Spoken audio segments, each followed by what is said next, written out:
Friends, my name is Abdul Hannan and you are watching study वाली class. Friends, जो last video में जो हमने फिज़िकल क्वांटिटीज़ और एसआई यूनिट्स को डिस्कस किया था, आज हम उसका जो है वो जो रिमेनिंग पार्ट है वो हम करेंगे।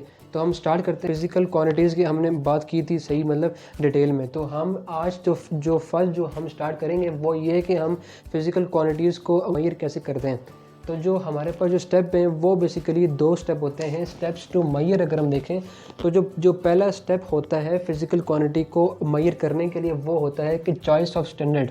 अब ये स्टैंडर्ड क्या चीज़ है? अब स्टैंडर्ड बेसिकली एक जो है ना, स्टैंडर्ड जो होता है ना, ये जिस पर हम उस क्वांटिटी को जो है वो मेजर करते हैं। स्टैंडर्ड मतलब कि जो यूनिट होती है। तो जो स्टैंडर्ड होता है, जो कि आइडियल स्टैंडर्ड होता है, आइडियल स्टैंडर्ड की 2 प्रॉपर्टी जो है वो मेन होती हैं। ठीक है, पहली ये कि वो एक एसेसिबल होना चाहिए, यानी कि एसेसिबल उससे जो है वो इजी टू यूज़ हो। ठीक है, और जो सेकंड जो उसकी प्रॉपर्टी वो ये है कि वो इनवेरिएबल हो, वो चेंज ना हो, वो बेसिकली एक कांस्टेंट स्टैंडर्ड हो।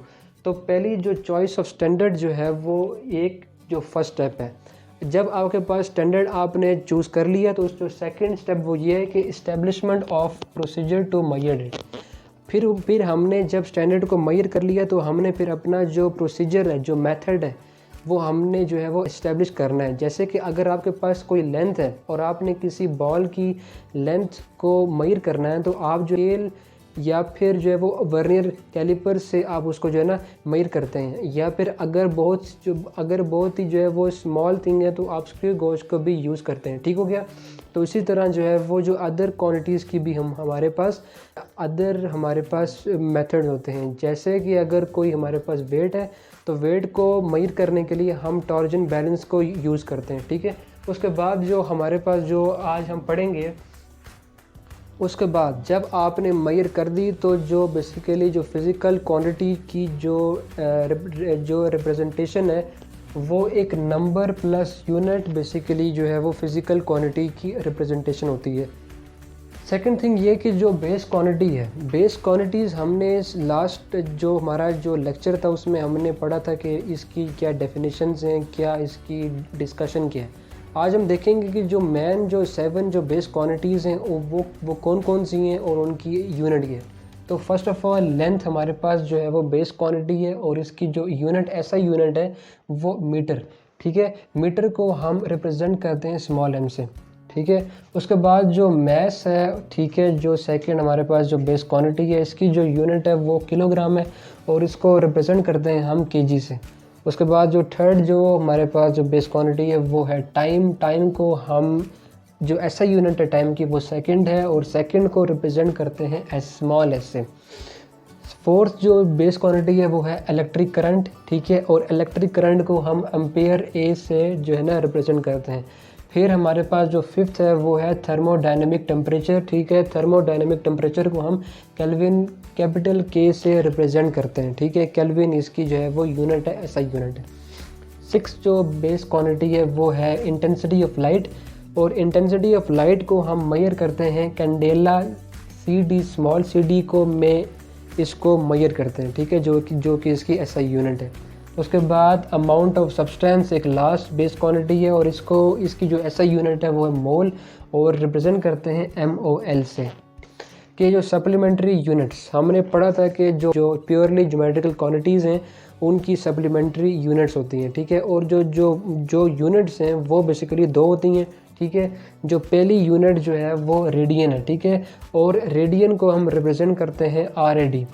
तो बेसिकली ऐसा यूनिट ऑफ प्लेन एंगल, जो कि बेसिकली प्लेन एंगल जो 2 डायमेंशनल जो कि हम अपनी पेज पर या फिर इस बोर्ड पर जो कि हम एंगल्स बनाते हैं उसको मेजर करने के लिए हम रेडियन यूज़ करते हैं। ठीक है, उसके बाद अगर हम इसको समझने के लिए इस डायग्राम में देखें तो ये जो सेंटर पॉइंट O है, ठीक है, इस सेंटर पॉइंट O से अगर हम जो है वो A और B पॉइंट पर एक लाइन जो है वो ड्रा करें तो जो लाइन है ये बेसिकली इसका रेडियस है।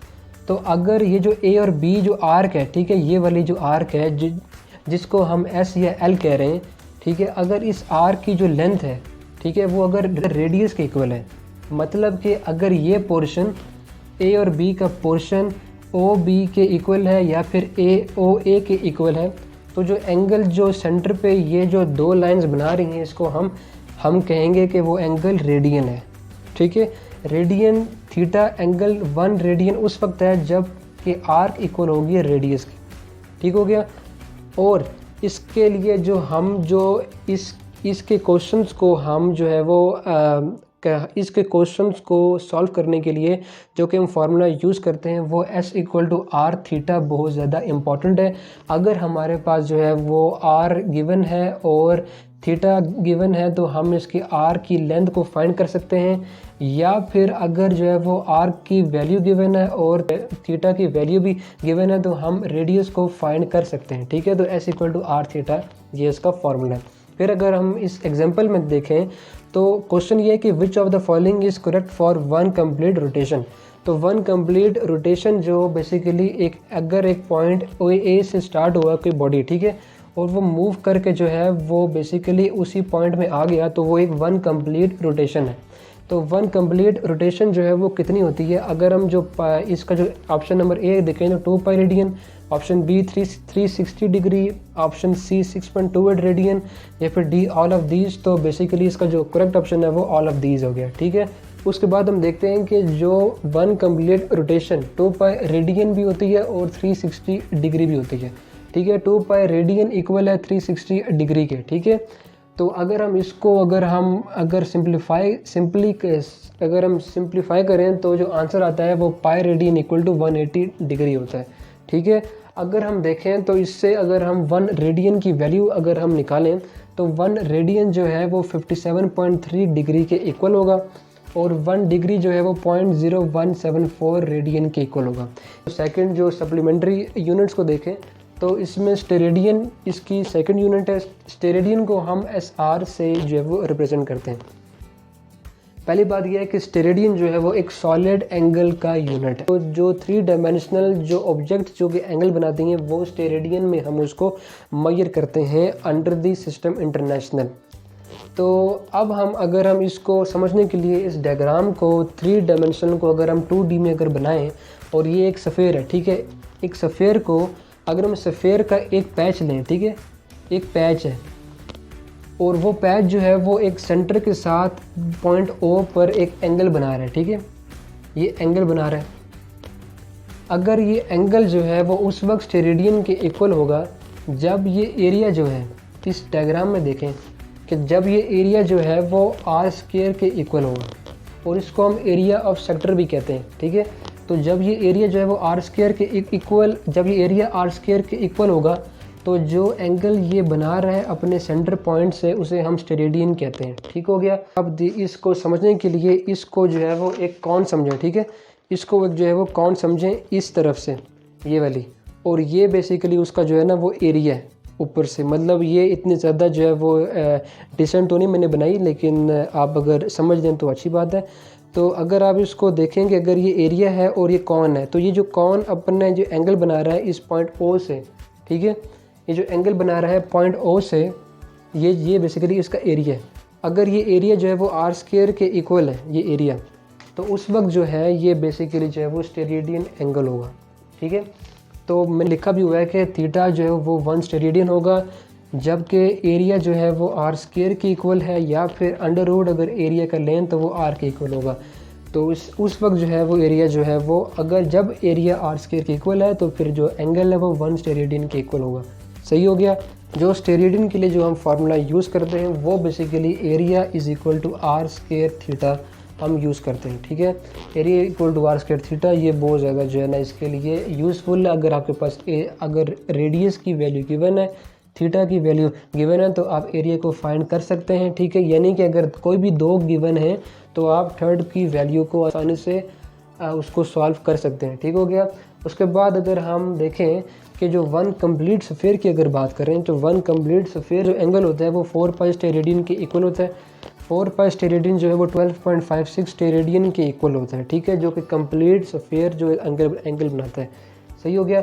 उसके बाद अगर हम कोऑर्डिनेट्स की बात करें तो अगर एक बॉडी जो है वो सेंटर O से इस पॉइंट से जो वो स्टार्ट हो रही है, ठीक है, तो इस पॉइंट पर 0 रेडियन होगा, ठीक है। जब वो 90 डिग्री कंप्लीट करेगी तो वो पाई/2 रेडियन होगा और 180 पर जो है वो पाई रेडियन होगा, और 270 पर जो है वो 3π/2 रेडियन इक्वल होगा, और जब वो 360 डिग्री कंप्लीट करेगी तो वो 2π रेडियन की इक्वल होगा। लेकिन अगर हम स्टेरेडियन की बात करें तो यहाँ तो 0 स्टेरेडियन है, लेकिन 19 कंप्लीट करने के बाद वो π/2 नहीं बल्कि पाई स्टेरेडियन होगा। 180 कंप्लीट करेगी तो 2π स्टेरेडियन होगा, और जब वो 270 कंप्लीट करेगी तो 3π स्टेरेडियन होगा, और जब वो 360 डिग्री कंप्लीट करेगी तो 4π स्टेरेडियन उसका के इक्वल होगी। ठीक हो गया। उसके बाद अगर हम देखें तो एक ये है कि अगर हम रेडियन की और स्टेरेडियन की रेशो लें तो रेडियन बाय स्टेरेडियन 1/2 के इक्वल है, या फिर स्टेरेडियन बाय रेडियन 2/1 के इक्वल है। ये चीज़ हमेशा जो है वो करेक्ट है, क्योंकि आप कोऑर्डिनेट से भी देख सकते हो कि जब हम यहाँ देखें तो रेडियन पाई था लेकिन यहाँ 2π। इसका मतलब है कि स्टेरेडियन जो है वो 2 टाइम्स है किसके, रेडियन के। इसी वजह से जो है वो स्टेरेडियन जो है वो रेडियन के 2 टाइम्स होता है। ठीक है, तो आप इसको याद कर लो। अगर इस तरह के रेशोज़ आगे के find the ratio between radian and steradian when the body completes quarter, या फिर when the body is at 90 degree, 180, 270 किसी भी एंगल में आप आसानी से फाइंड कर सकते हो अगर आपको ये मतलब पता हो। ठीक है, तो आज के लिए सिर्फ इतना ही। तो यहाँ पर हमारी जो फिज़िकल क्वांटिटीज़ की बात ख़त्म हुई। ठीक है, बेस क्वांटिटी और जो सप्लीमेंट्री जो यूनिट्स थी उनकी डिस्कशन कंप्लीट हुई। तो अब मैं उम्मीद करता हूँ कि आपको ये सब कुछ समझ आ गया होगा। तो हम मिलते हैं अपनी नेक्स्ट वीडियो में, तब तक के लिए अपना ख्याल रखिए।